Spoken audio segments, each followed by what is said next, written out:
you are into cars and photo/video. Yes. We start off with, how did you get into photo and videography? I think we can start with photography first. Yeah. I think video only came recently now, but Okay. photography, I always used to go to Kalani. So my father bought me back then at Hi-Fi Corporation. So a small white camera, digital, um, with a memory card and everything, but there was no screen to see what you take photos of. Damn. So yeah, that is how I started out. That was about, oh, I need to think now. That was 2005. Okay. I started with that, and then my passion followed with that. I got another point and shoot camera like 2 or 3 years after Uh, that. I think it was a Kodak.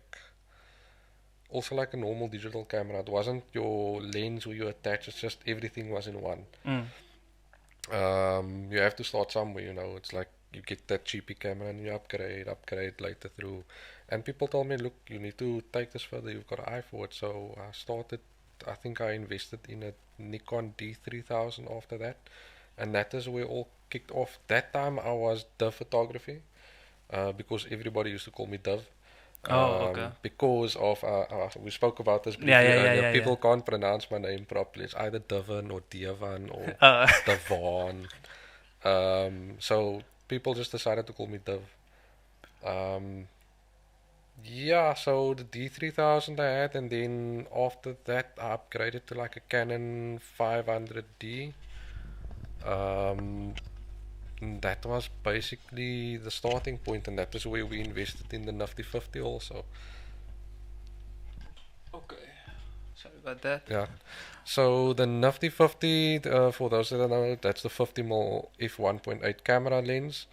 I shot with that kit for about 4 years. Then I got a 550D after that, and just after that, like a year after that, everything just fell flat.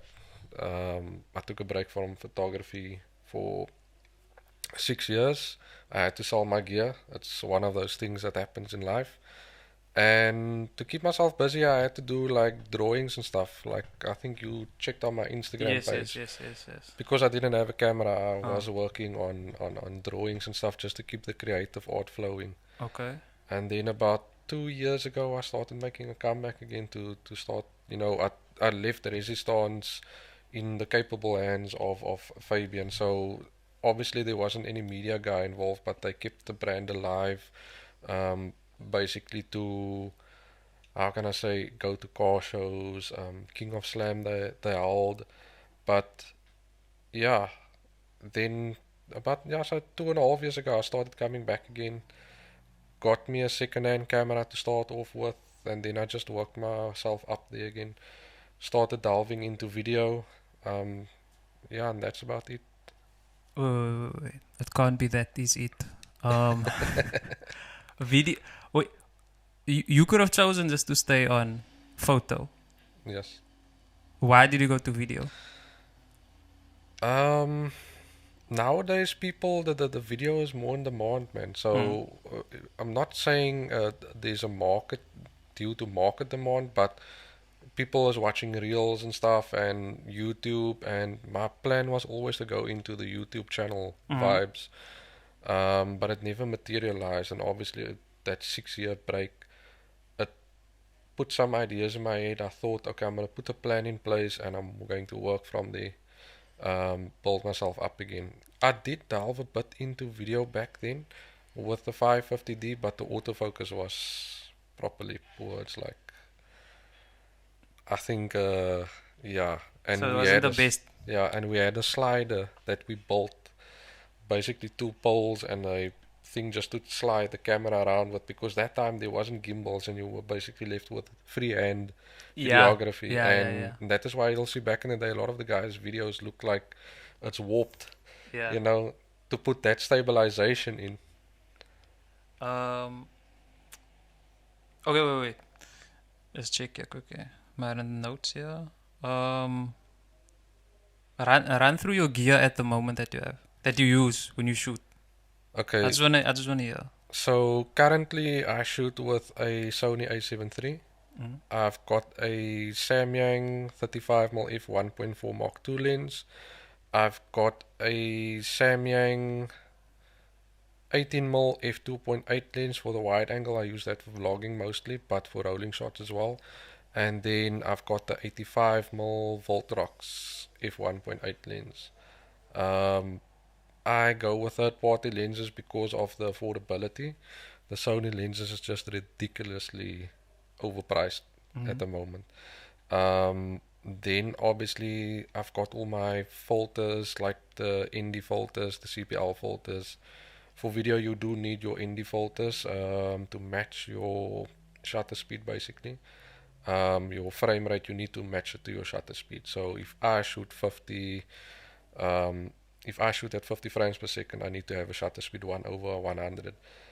That is where the ND filter comes into play because you need to match your exposure correctly with a variable ND, or if you have a normal ND, you're gonna have to swap between various ND filters. But the variable ND is much easier to use. Besides all that stuff, I've got a Ronin RS3 gimbal that I use. Yeah, that took me quite a bit to get up to that part. I had to work my way, and this is what problem I'm sitting with right now. The guys are saying, but you run a stance blog, your car's not bagged and your car you don't have wheels on and stuff. So I said I'm investing in my gear first before I go to my car. Big facts. Because you have to invest in yourself. You can't just invest in the car and you have a talent. Yeah. If you were just a car guy, I feel like, yeah, do that. But if you are artist, then in the gear, that would be the first choice. As long as you're mobile, but your gear first choice. No way. Wait, I think. Oh, yeah. Did you study? No. You see, guys. Okay, wait. It's like self-taught, ne? Self-taught, yes. Self-taught and maybe some YouTube videos. Not really. YouTube I look at for inspiration. Uh, But back then, I mean, I didn't have internet or anything, so I had to. My friend used to download Photoshop for me. I don't know, it's illegal shit. Back then, I think it was called CS3 or something like that. yeah. It was like way Creative younger Suite or models, yeah. something like that it was called. And I played around with that on my own. I had to figure everything out myself because I didn't have internet to go check YouTube videos or anything. Just So- look there, guys. You don't have to go study. Not saying you shouldn't go study, but I'm just saying if you're really passionate, you can go for it. Teach yourself. And did you have any like mentors or like people that guided you? I didn't have mentors. I had Nothing. friends Okay. that literally the worst possible things that people can say to you. I went through with them because they say me straight. That's kak. Yeah. I won't say creative criticism. It's more harsh criticism than anything else. And I mean that is where, a lot of guys of today, you say something to them, they catch feelings. Yeah. But you don't mean it that way. You actually trying to help them in the right direction. I mean, a lot of the guys ask me like, the same question, and I'm telling them, you guys have it very easy compared to what I had it. I mean, I was literally, sometimes the guys say stuff and you were like, yes, yeah, that's taking me back. It's like, okay, do I really call you a friend right now? Or, but at the end of the day, when you take one step back, it teaches you discipline, not to engage with stuff like that. You just need to go back and say, and this is something that my parents told me, always remain humble. No matter what someone says back to you, you just need to take that in, reflect on it, and see what you can do better with it, no matter how bad the news is that the people is giving you. I feel like um, sometimes you need that in your life, like people telling you, "Nah, this is whack," because in that way it can help you as well. Maybe you just look back at it and like, okay, nah, he was right. Because I feel like also as artists, we are very um, emotional with our like we. How can I say? Yeah, we're very emotional when it comes to our art. So if I put something out and I maybe sat 10 hours with us, and now you're telling me this is whack, then yeah, You catch feelings yeah, very yeah, well. yeah. Editing, or your process when editing. Just run through that, and also what um, your editing schedule looks like. Okay, I'm gonna start with the photos first. Um, I usually spend about roughly an hour to an hour and a half on one photo, right? As a starting point. So what I do mean with that is like I try to find the exact feel, but over the years you get acquainted with what you need to do already. So obviously that timeline gets shorter, but I still want to make sure I put an hour aside for that photo. Sometimes I'll go over it, but then I play around with the controls, the color grading, your HSL and saturation and all those kind of things. Just to make sure I have the calibrations right. Unfortunately, it's not simple anymore because of, depends what monitor you have, and it needs to be color correct. And when you finish it here, it looks quiet here, but when you go up and you upload it and you check it on your phone, but now this thing looks dark, or it looks too yellow, or it's too blue. Your warmth. Same when you like print photos and stuff like that. Yes.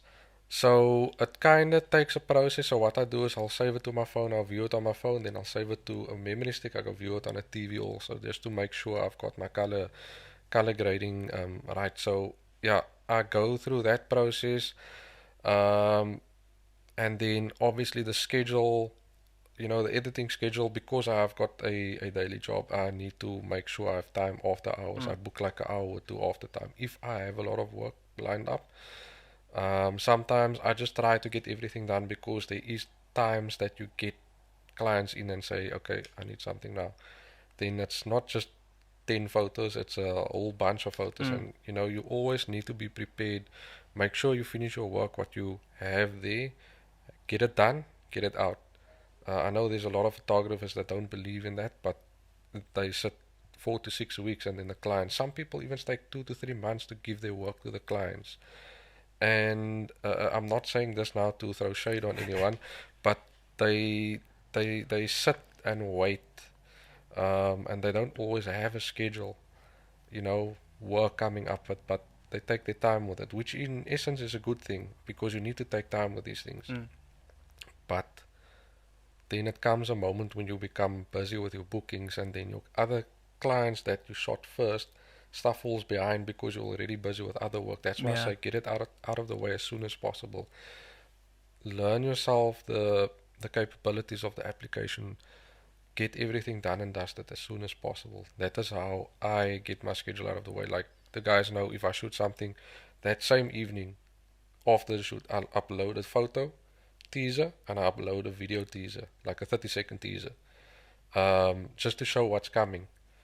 And then I use that week to finish the photos and the video at the same time. Obviously, depending on how busy my schedule is, but I try to get it out of the way as soon as possible. I think I can do a bit more better with my video and photos if I just take more time.